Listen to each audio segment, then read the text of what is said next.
Funding your Deriv account from Jamaica is relatively easy. Once you're in your Traders Hub, you want to ensure that you have a real trader account. So here on the Traders Hub, you have the option to choose between demo and real, right? So ensure that you're on the real tab. Now to make your first deposit once your account is open, you can just go ahead and deposit here, or in this section, you can select deposit.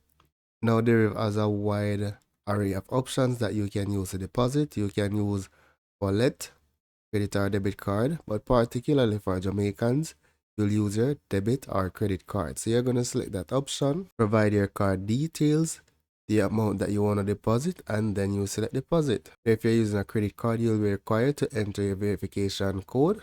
Will be sent to your phone number or email address, and then once you enter it, then you select continue, enter the code, and then select submit code. However, I do not actually want to do any deposit.